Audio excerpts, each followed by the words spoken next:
Salut mes petits lapins, c'est Jojo, j'espère que vous allez bien. Bah écoutez, aujourd'hui, petite vidéo présentation de mes armes à feu que j'utilise dans le cadre de la pratique du tir sportif. Vous avez été assez nombreux à me demander ça, donc bah écoutez, si je peux faire découvrir et partager ma passion, bah c'est que bénéf pour vous comme pour moi. Donc bah écoutez, c'est parti.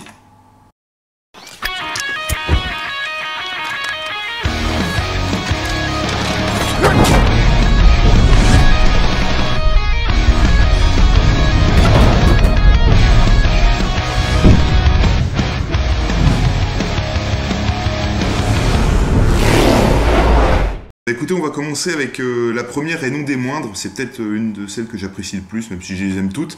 Il s'agit d'un Mosin Nagant, un Mosin Nagant M44, donc c'est la version courte du fameux modèle 9130, que vous voyez souvent chez les Russes, dans les jeux de guerre par exemple, bien qu'elle ait servi dans de nombreux pays, on la trouve... À l'heure d'aujourd'hui, on la trouve encore dans les pays contrôlés par Daesh et tout, donc notamment en Syrie et tout, en Libye aussi, on trouve des Mosin Nagant, donc c'est une arme qui est toujours d'actualité. Ça tire un calibre assez conséquent, surtout par rapport à ce fusil-là qui est assez court. Je ne sais pas si vous vous rendez compte, il est vraiment petit. Donc c'est une fabrication... Celle-ci, je crois que c'est une fabrication d'un des pays satellites de l'URSS à l'époque, c'est roumain, je crois que c'est une fabrication roumaine celui-ci.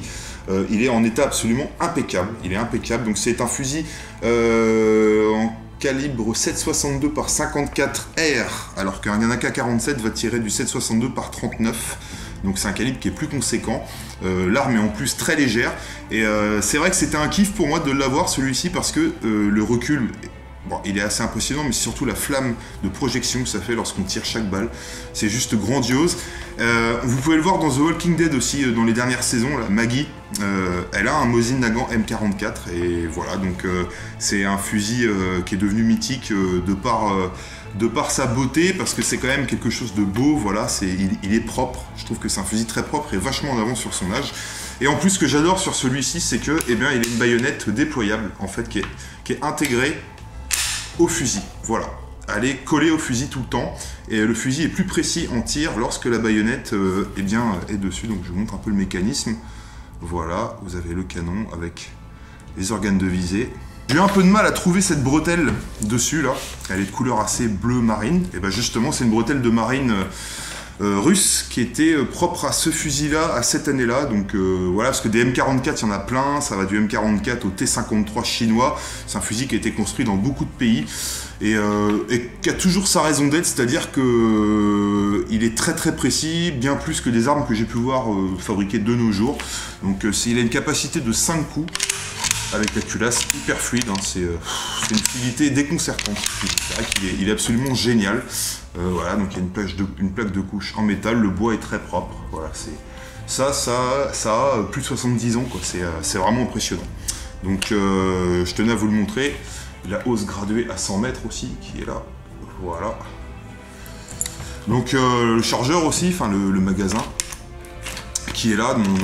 On met les cartouches sur le dessus, et puis si on a un problème, il suffit d'ouvrir en dessous pour qu'elles tombent toutes. Voilà, donc c'est vraiment un fusil exceptionnel. Voilà, donc je vous propose qu'on passe à la suite. Bon, j'ai des armes historiques, hein, faites pour le tir sportif, et d'autres un petit peu plus ludiques, mais assez impressionnantes quand même. Et quand je vous dis que c'est impressionnant, eh bien, je parle du fameux calibre 12, voilà, le fusil du grand-père, le fusil du daron si vous préférez, le fusil anti-zombie, je sais pas, c'est la dissuasion à l'état pur, et puis j'en voulais un, alors j'ai eu l'occasion de le choper à pas cher en plus, hein, j'ai dû le choper une centaine d'euros, un papy qui revendait ça.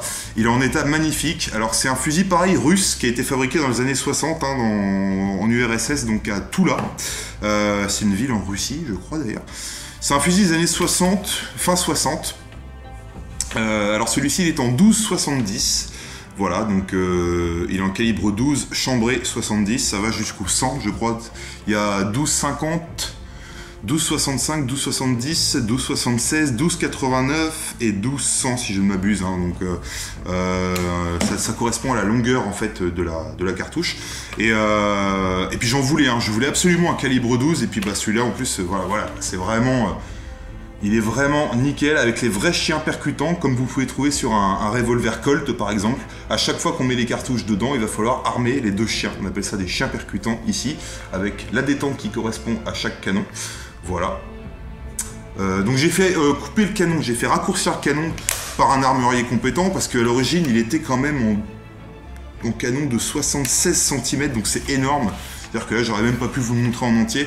Donc c'est un fusil réellement mythique pour moi. J'ai fait ramener les canons de 76 à 51 cm pour pas avoir trop de dispersion non plus. Et puis la taille légale est de 45 cm et il faut que l'arme fasse 80 cm en tout. Donc voilà, ça me permet de m'amuser. L'autre coup, je suis allé chez un pote, on a tiré comme ça dans son jardin, il habite en pleine campagne. On a tiré dans son jardin, voilà, des boîtes de conserve avec plein de cartouches, parce que du coup, avec ce fusil, l'avantage c'est qu'il y a plein de cartouches différentes qui existent. Et voilà, je vous montre un petit peu la bascule.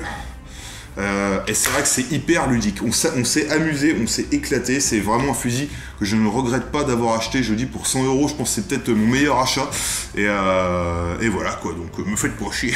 non, je l'utilise en stand de tir, pareil, voilà, c'est une arme déclarée comme toutes celles que j'ai, et c'est un très bon fusil. J'aimerais bien vous montrer une vidéo avec un jour parce que ça envoie du très lourd, je vous promets. Celui-là, je pense que vous l'aviez déjà vu, c'est mon Glock 19, voilà, en calibre 9 para, ou 9 par 19 si vous préférez. Donc c'est un Glock 19 RTF2.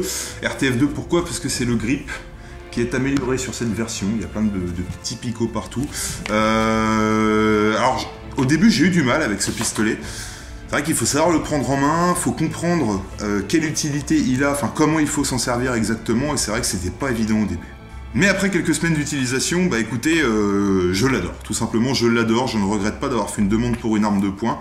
En plus le démontage est super facile, enfin, ça se fait réellement avec un plaisir de fou, voilà, regardez la vitesse à laquelle je l'ai démonté, vous avez accès ensuite au ressort, au canon et tout, c'est d'une facilité déconcertante. Pour le remontage, bah, c'est pareil, hein, de toute façon, voilà quoi, il suffit juste de le faire glisser, hop. Voilà, je le remets bien.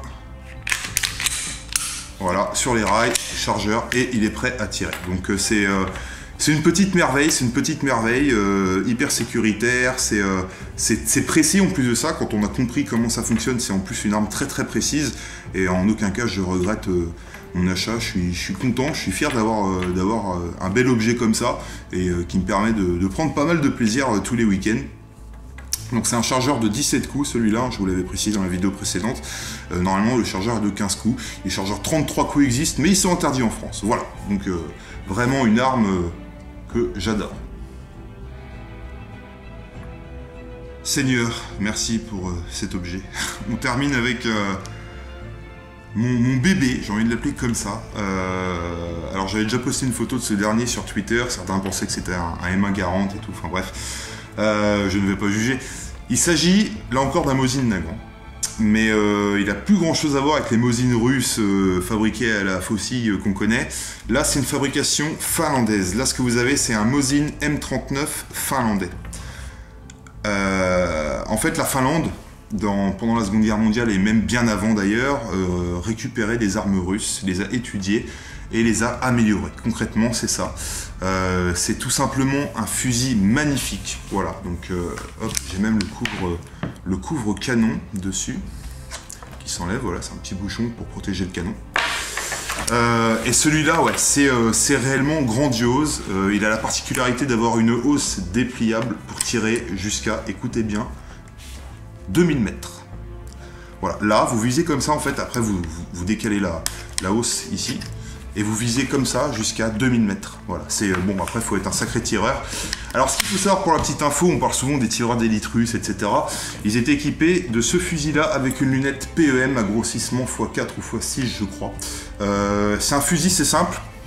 À 100 mètres, quand je tire à 100 mètres avec ce fusil dans une cible toute simple, j'arrive à tenir le 10, c'est-à-dire le petit rond comme ça, à 100 mètres. C'est tout bonnement monstrueux. Alors après, en plus de ça, il faut savoir que c'est un canon Sako dessus. Un canon Sako.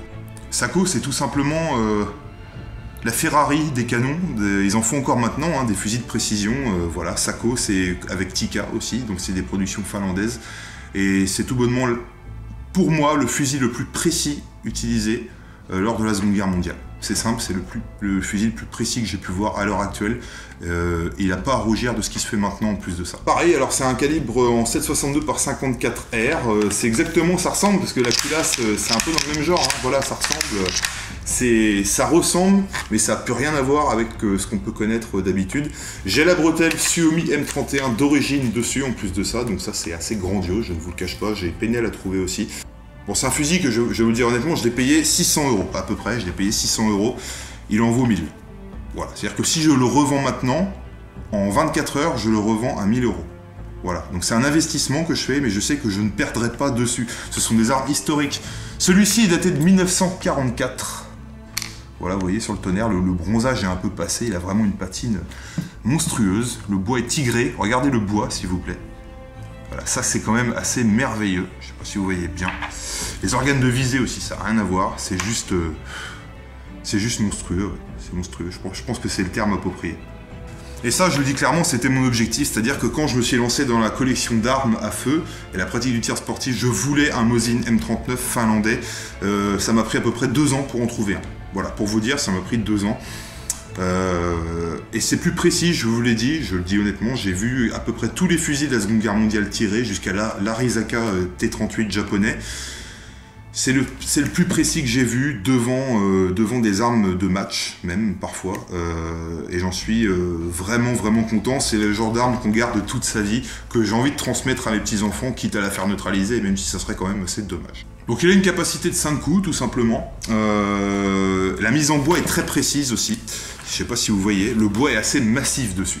Donc c'est pour ça que certains l'ont confondu avec le M1 Garand, parce que la mise en bois est un peu pareille, ainsi que le K31 suisse aussi, qui est un fusil suisse, très précis, mais celui-ci il l'est plus. Ça, je peux vous le garantir.